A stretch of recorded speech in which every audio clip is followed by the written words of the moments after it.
बिस्मिल्लाहिर्रहमानिर्रहीम। अस्सलामु अलैकुम। सरदार लतीफ खोसा और एतजाज एहसन पीपल्स पार्टी के लिए दर्द सर बन गए आसफ जरदारी और बिलावल के दरमियान पहली बड़ी लड़ाई हुई है। इंतहाई आम खबर है, इसकी तफसील आपके सामने रखनी है। तहरीक इंसाफ पर पाबंदी की दरखास्त सुप्रीम कोर्ट ऑफ पाकिस्तान ने ओन चौधरी को वापस कर दी है। इसकी क्या वजह है वो भी आपको बताऊंगा। उस्मान बुज़दार जिन्होंने प्रेस कॉन्फ्रेंस भी कर दी थी, लेकिन इसके बावजूद उनकी गिरफ्तारी का फैसला कर दिया गया है। ये क्या खबर है, इसकी तफसील भी आपके सामने रखनी है। उम्मीद करूंगा कि आप समाअत करेंगे और अपने कीमती फीडबैक से जरूर आगाह करेंगे। अमूमन हमने देखा है 9 मई के वाकयात के बाद जिस तरह तहरीक इंसाफ के कायदीन और कारकुनान के खिलाफ क्रैकडाउन हुआ है, उसके अंदर मीडिया की आम शख्सियात हैं। इमरान रियाज खान को आज 2 महीने मुकम्मल हो गए हैं। उनको जिस अंदाज में अगवा किया गया, पहले गिरफ्तारी हुई, फिर उसको अगवा कर लिया गया और अब तक वो किसकी कस्टडी में है ये तस्लीम नहीं किया गया। लेकिन इसके अलावा बहुत सारे सोशल मीडिया एक्टिविस्ट हैं, डिजिटल मीडिया पर काम करने वाले बहुत सारे ऐसे जर्नलिस्ट हैं, वो भी अभी तक उनकी कोई इतलाआत नहीं आ रही। कुछ छुपते फिर रहे हैं, उनके पीछे भी कुछ लोग पड़े हुए हैं। तो बहुत सारी और चीजें भी हैं। लेकिन इसके साथ ही जिन लोगों ने प्रेस कॉन्फ्रेंसेस की थी और इस्तेकाम पाकिस्तान पार्टी को ज्वाइन कर लिया, किसी और तरफ चले गए, उनको हमने देखा उनकी जमानतें भी अप्रूव हुई, दोबारा उनके केसेस भी नहीं खुले। रूटीन के मुताबिक वो तारीखों पे जाते हैं और उनके लिए कोई ज्यादा खतरात भी नहीं है। लेकिन उस्मान बुज़दार पंजाब के वजीर आला रहे, उन्होंने भी क्वेटा के अंदर जाके एक अजीब पुरअसरार तरीके से प्रेस कॉन्फ्रेंस की, जिसका इमरान खान को यकीनन बड़ी तकलीफ और दुख है।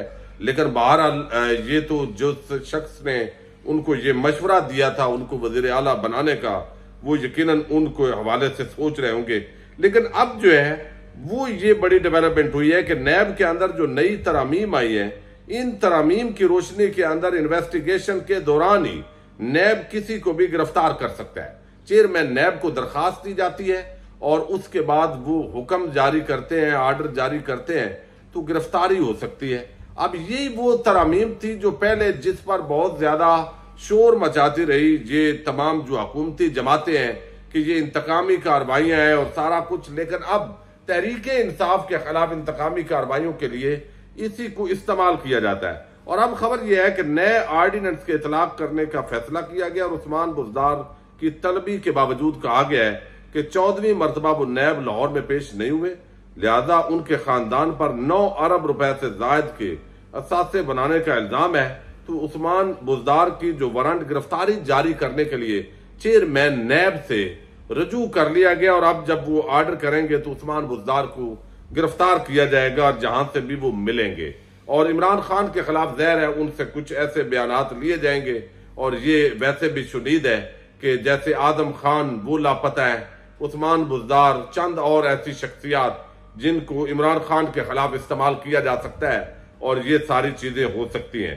दूसरी तरफ एक और बड़ी खबर आई है और ओन चौधरी ने 2-3 दिन पहले सुप्रीम कोर्ट ऑफ पाकिस्तान में एक दरखास्त दी। दरखास्त ये थी कि 9 मई के वाकयात हुए, मुल्क दुश्मनी की गई, सारे गद्दार हो गए और अब जो इमरान खान और तहरीक इंसाफ है इस पर बाहसियत जमात पाबंदी लगनी चाहिए। इस जमात को इलेक्शन नहीं लड़ना चाहिए। अब ये इस वक्त चूंकि लोग तो तहरीक इंसाफ और इमरान खान के साथ है और सबको परेशानी है, तमाम अरबे इस्तेमाल कर लिए, मुजम्मतें कर ली, रोज जाते हैं, बयानात देते हैं, लेकिन कोई फर्क नहीं पड़ रहा। सोशल मीडिया पे पाबंदी है, इलेक्ट्रॉनिक मीडिया पे पाबंदी है, प्रिंट मीडिया पर पाबंदी के बावजूद लोग इमरान खान और तहरीक इंसाफ के साथ जुड़े हुए हैं। और जब तक इमरान खान किसी किनारे नहीं लगता उस वक्त तक जो है वो इनको समझ नहीं आ रही हमने करना क्या है। नवाज शरीफ की वापसी लटकी हुई है और किसी ने आज सही बात की है कि पूरी दुनिया हजरत ईसा अलैहिस्सलाम का इंतजार कर रही है और ये कादी फायद ईसा का इंतजार कर रहे हैं।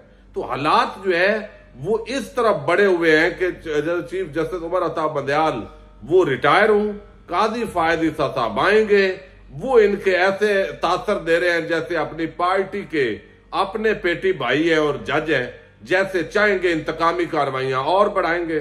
तो अब यहां पर सुप्रीम कोर्ट ऑफ पाकिस्तान के अंदर यह दरखास्त दायर की गई थी, जो कि रजिस्ट्रार ऑफिस ने इस पर एतराजात लगाकर वापस कर दी है। ओन चौधरी की दरखास्त में 2 सवाल बड़े आम कहे गए और कहा गया कि बताइए आर्टिकल 184(3) के तकाजे क्या इसके अंदर पूरे होते हैं। वादे नहीं किया गया कि जमात पर पाबंदी आर्टिकल 184(3) के जुमरे में कैसे आती है। एक तो इस सवाल का जवाब दे दे। वादे नहीं है कि पाकिस्तान तहरीक इंसाफ पर पाबंदी मफादे आमा का मामला कैसे है। लिहाजा ये आप क्लियर करें और ये दरखास्त ओन चौधरी को सुप्रीम कोर्ट ऑफ पाकिस्तान ने वापस कर दिया।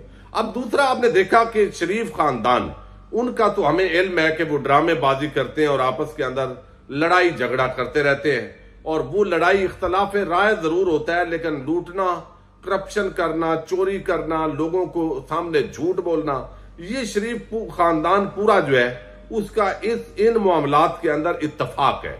लेकिन गुड कॉप बैड कॉप ये वो खेलते रहते हैं कि ये सारा एक गालियां निकालता है, एक पांव पड़ता है, ये जो तरतीब कामयाब हो गई उसी के मुताबिक डील कर ली, ये उनका तो चलता है। लेकिन जरदारी और बिलावल ये बाप बेटा है। जब से चेयरमैन जो है वो बिलावल को बनाया गया तो जरदारी और बिलावल के इख्तलाफात ये सामने नहीं आए। ज़ाहिर है इख्तलाफ राय तो होता होगा, लेकिन मामूली नौइयत का।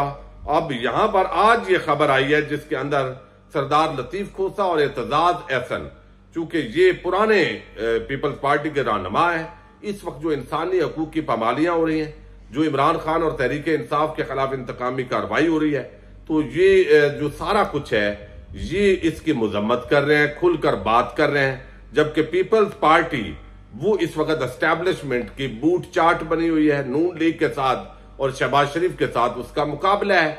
कोई आइन, कानून, जमहूरियत, 1973 का आइन, ये सब तमाशे साबित हुए हैं। यानी अपना मफाद है एक एक बोटी की खातर, अपने नजरियात जो इनके थोड़े बहुत थे, नजरियाती तो ये थे ही नहीं, ये अवाम को चूना लगाते थे, लेकिन जो इजहार करते थे उसके अंदर भी ये सारे एक्सपोज हो गए। लूट मार, करप्शन, चोरी, यही इनका धंधा है। और ये असल बाकी ये सारे इनके लिबादे थे।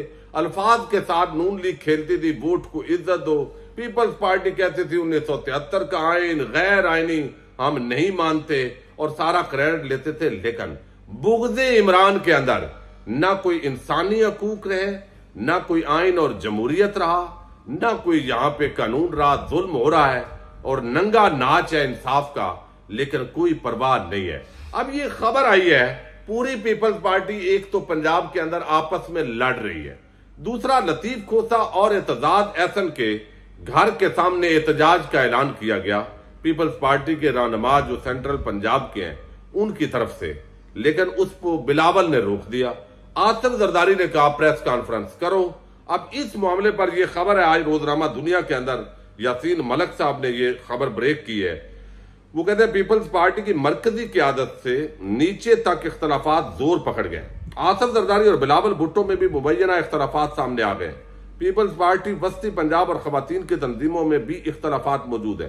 पार्टी पॉलिसियों के बरक्स चलने पर लतीफ खोसा और एतजाज एहसन के खिलाफ वस्ती पंजाब तंजीम खुलकर सामने आ गई है। और वो कहते हैं लतीफ खोसा ने राना फारूक सईद और फैसल मीर को 2-2 अरब के हर्जाने के नोटिस भिजवाए तो इख्तलाफात मजीद बढ़ गए।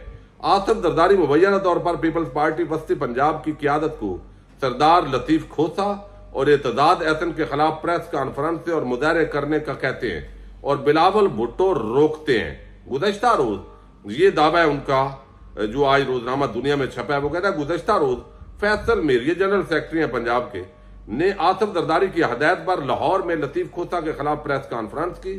फैसल मीर ने आसिफ जरदारी से कहा कि बिलावल भुट्टो ने लतीफ खोसा और एतजाज एहसन के खिलाफ प्रेस कॉन्फ्रेंस करने से मना कर रखा है। आसिफ जरदारी ने कहा कि अब अगर बिलावल भुट्टो रोके तो कहना तेरे बाप ने प्रेस कॉन्फ्रेंस करने के लिए कहा है। ये उन्होंने ज़ाहिर है उनमें से किसी ने बताया है तो ये बात की है और इसमें शक भी कोई नहीं, जरदारी उसका अब्बा है। अब ये सारी चीजें आसिफ जरदारी की हदायत पर पीपल्स पार्टी वस्ती पंजाब के कायम मकाम सदर राना फारूक सईद एतजाज एहसन के खिलाफ प्रेस कॉन्फ्रेंस कर चुके हैं। आसिफ जरदारी की हदायत पर एतजाज एहसन के घर के बाहर एहतजाज की तारीख दी तो बिलावल भुट्टो ने रोक दिया था। पीपल्स पार्टी के अंदर इसी तरह आगे बताया गया है खवातीन विंग पंजाब की सदर समीना घुरकी और लाहौर की जनरल सेक्रेटरी सोनिया खान में भी इख्तलाफात है। पीपल्स पार्टी लाहौर के सदर असलम गिल और सेक्रेटरी इतलात फायदा मलक में भी काफी अरसे से इख्तलाफात है। पीपल्स पार्टी के सीनियर रहनुमा कमर जमान कारा कहते हैं कि पार्टी के अंदर इख्तलाफ राय रखने में कोई हर्ज नहीं है, लेकिन इसको बाहर नहीं जाना चाहिए। जरदारी और उनकी आपस में लड़ाई नहीं हुई, तो ये बताया है उन्होंने। तो यानी जरदारी साहब ने कहा है इनके बकौल कि बिलावल अगर कहें कि लतीफ खोसा और एतजाज हसन के खिलाफ बात नहीं करनी तो उनको कहना है तेरे अब्बे ने कहा है। अब ये बात भी सही है, तो जरदारी खुद भी तो बिलावल को कह सकते हैं कि पुत्र इस तरह नहीं करना। तो एतजाज हसन और लतीफ खोसा ये 50 साल इनकी वकालत हो गई है, पुराने ये वर्कर हैं, लेकिन इस वक्त चूंकि बूटों पे जबान रखी हुई है और चाटने का मुकाबला है नून लीग और पीपल्स पार्टी का, लिहाजा नजरिया, कानून, आइन सब कुछ अब जो है वो चला गया है। इजाजत दीजिएगा, अल्लाह हाफिज।